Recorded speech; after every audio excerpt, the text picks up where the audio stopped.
Cette jeune fille, c'est une inventeuse de génie qui a été primée au concours Lépine local. Vous savez, le concours Lépine, c'est les inventions qui changent la vie. Et là, on est en Irlande. Et là, pardon, on est en Irlande, on est à Dublin.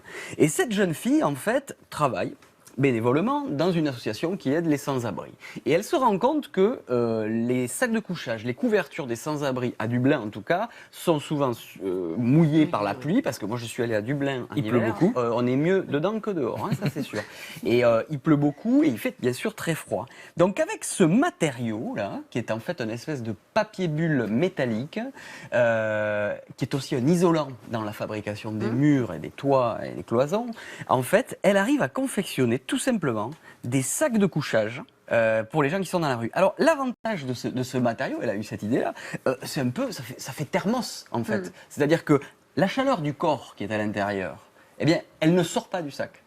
C'est un matériau qui en plus n'est pas inflammelle et qui est imperméable. Et qui n'est pas cher. Et qui n'est... Alors, elle est en train de travailler là-dessus parce qu'elle trouve que c'est trop cher. Mais encore trop cher. elle a récupéré... Donc elle a quoi? Elle a un prototype ou elle en a fait fabriquer? Alors attends, c'est pas que ça, c'est qu'elle en a fait un prototype et que ça a tellement plu à la mairie, aux médias locaux, qu'elle a déjà réussi à faire fabriquer 120 sacs de couchage comme ça, de cette matière comme ça, qui ont été bien sûr distribués gratuitement au SDF de la ville. L'Irlande est en train de vouloir généraliser aux autres villes d'Irlande ce système de sacs de couchage avec des velcro comme ça qui sont adaptables.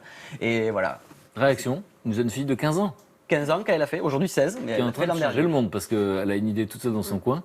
Et donc, les institutions commencent à faire ce qu'elle à généraliser, à distribuer ce qu'elle a inventé. Ouais. Mais ce qui est incroyable, c'est que c'est vraiment très solidaire, parce que j'imagine qu'elle n'est pas dans la rue puisqu'elle a fait ça.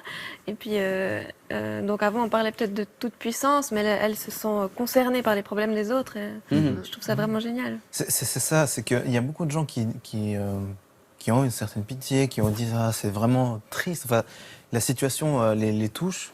Mais il n'y a pas de réaction impuissant concrète. souvent. Voilà. On ne sait pas quoi faire. Voilà, exactement. Puis il n'y a pas de réaction concrète finalement face à cette impuissance et au fait d'être touché par le thème.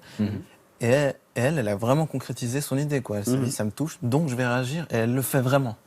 Et c'est ça qui est génial, justement. C'est que vraiment, On n'accepte pas la fatalité. elle l'a pas accepté, exactement.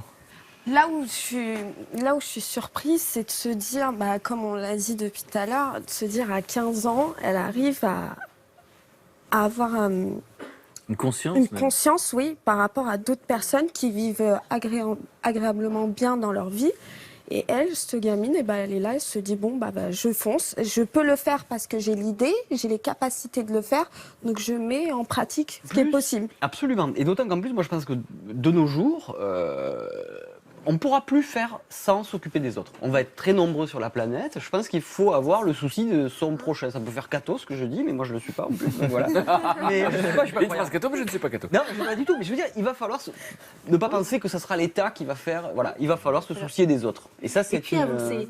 On disait tout à l'heure, faire un pas devant l'autre, là c'est pareil, elle se dit tiens je vais le faire et ça marche. Ouais, ça marche. Et en plus, ce que je ne vous ai pas dit, cerise sur le sac de couchage, c'est qu'en fait, pour faire ces sacs de couchage, elle fait travailler les SDF.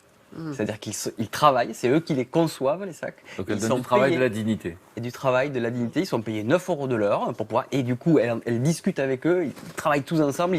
Grâce à eux, elle améliore la forme du sac. Enfin voilà, c'est un travail à la fois solidaire et même social, quoi. Non, c'est formidable. Une génération